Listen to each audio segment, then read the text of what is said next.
प्रिय विद्यार्थियों, आज अपने पास अध्याय 2 है, एक चर वाले रैखिक समीकरण।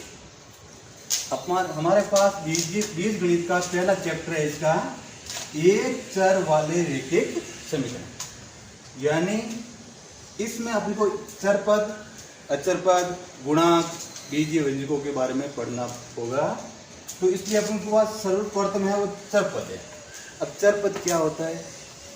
चर पद वह पद जिसका कोई एक निश्चित मान नहीं होता है, यानी वह पद जिसका कोई निश्चित मान नहीं होता है तथा अंग्रेजी वर्णमाला के छोटे अक्षरों से लिखा जाता है, चर पद कहलाता है।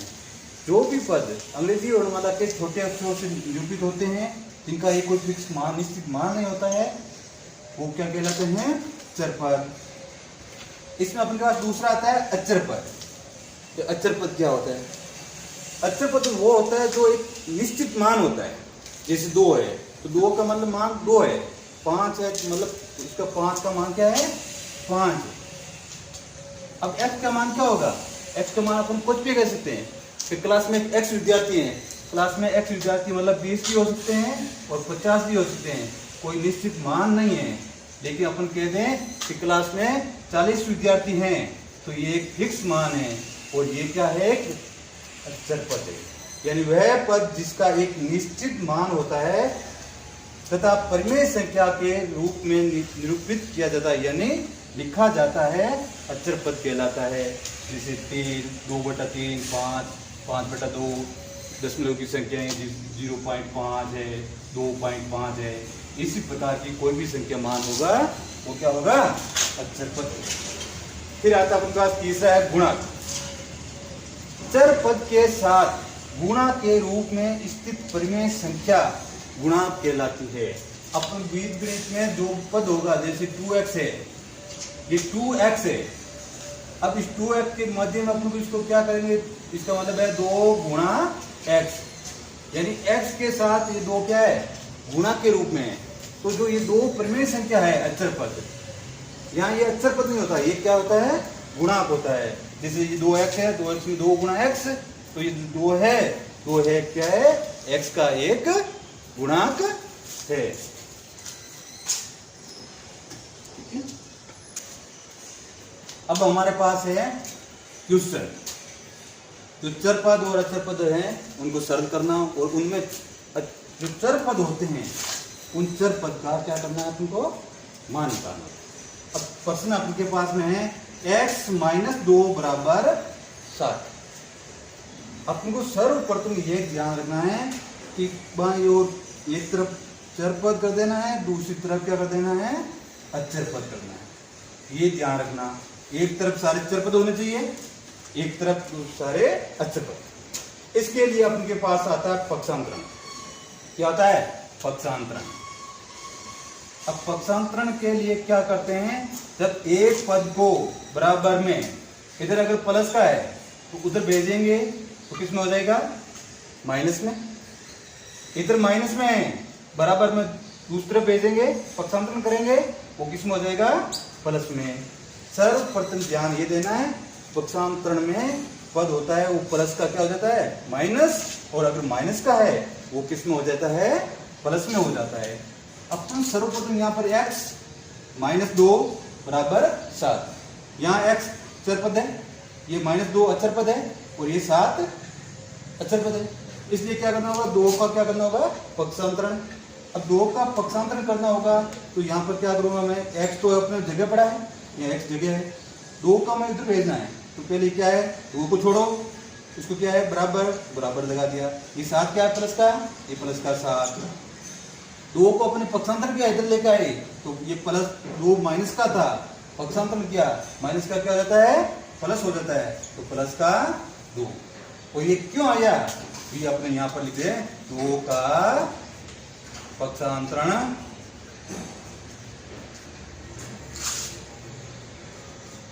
करने पर ये हो गया। अब अपन को पास क्या मान लगा?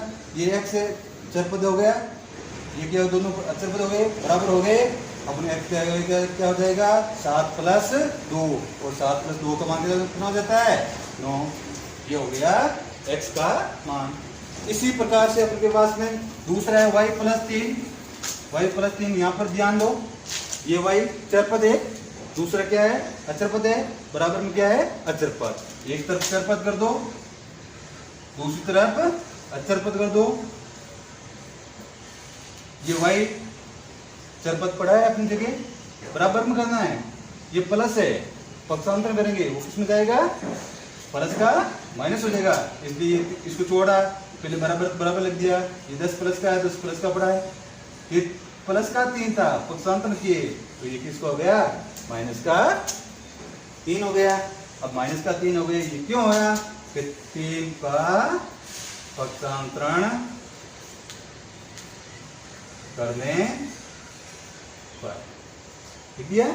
अब ये क्या हो गया, y बराबर 10 प्लस का है और 3 किसका है, माइनस का है। अपन को पता है प्लस की संख्या और माइनस की संख्या होती है तो वो क्या कर देते हैं आपस में घटा देते हैं, और जो बड़ी संख्या होती है उसका चिन्ह आ जाता है। यहाँ बड़ी संख्या किसकी है, 10 किसका है, प्लस का, इसका मतलब ये क्या संख्या मान आएगा, प्लस का। ये 10 में से 3 घटाए 7, ये प्लस का लगा दिया। अपन चिन्ह लगाएं या नहीं लगाएं उससे कोई फर्क नहीं पड़ता है, प्लस। अब हमारे पास प्रश्न क्या है, प्रश्न 2.1 का प्रश्न क्या तीसरा है, 6 बराबर z प्लस 2। ये 6 क्या है, अचर पद है, ये चर पद है और ये अचर पद। अब मैं इसको सर्वप्रथम अपन को सरल बनाने की क्या कर दूं, z प्लस 2 पहले लिख दूं और 6 को क्या लिख दूं, बाद में लिख दूं। ये मैंने लिख दिया z प्लस 2 बराबर 6, सरल हो गया। इधर लिख दिया चर पद, बराबर में क्या कर देंगे, अचर पद। अब यहाँ क्या है, z चर पद है, z पड़ा है, ये 2 क्या है, अचर पद है, अचर पद मतलब इसका पक्षांतर करना होगा, इधर भेजना होगा, वो किसका है, प्लस का है, तो इधर जाएगा किसका होगा, माइनस का। तो मैंने यहाँ बराबर लगा दिया, चिन्ह का बराबर का चिन्ह लगा दिया। ये 6 प्लस का पड़ा है 6, 2 को पक्षांतर किया, इधर कितना है, माइनस का 2, अपन लिख दिया 2 का पक्षांतरण करने पर, ये हो गया। अब अपने पास z के बराबर क्या आ जाएगा, z बराबर 6 माइनस 2, और 6 माइनस 2 मतलब कितना आ जाएगा 4, यानी z बराबर कितना मान आ जाएगा 4। इसी प्रकार से इसका प्रश्न संख्या 4 है। यहाँ पर देखो भिन्न की संख्या दी हुई है 3/7, ये भी एक परिमेय संख्या है, अचर पद है, ये x चर पद है, इक्वल में क्या दिया है 17/7, ये भी एक परिमेय संख्या है जो अचर पद। अब यहाँ पर भी ध्यान यही देना है कि ये अचर पद है, ये चर पद है, बराबर में अचर पद है, तो पहले अपन को ध्यान दे देना है चर पद और अचर पद क्या कर देने हैं, बराबर कर देने हैं। यहाँ 3/7 है, इसका पक्षांतर करेंगे उधर, तो इसको छोड़ो पहले, ये x है तो x पड़ा है x, बाद में क्या है बराबर, तो बराबर लगा दिया। ये 17/7 है तो ये लिख दिया 17/7। ये 3/7 इधर प्लस का है, उधर भेजेंगे पक्षांतर करेंगे किसका हो जाएगा, माइनस का, तो यानी माइनस का 3/7। और अब ये क्यों आया, ये अपना आया 3/7 का पक्षांतरण करने पर, हो गया। अब अपन को यहाँ पर जो x बराबर 17/7 माइनस 3/7 इसको सरल करना है। यहाँ हर में मान कितना है 7, तो यहाँ पर भी 7 है, यानी ये भिन्न का क्या हो गया, घटाव हो गया।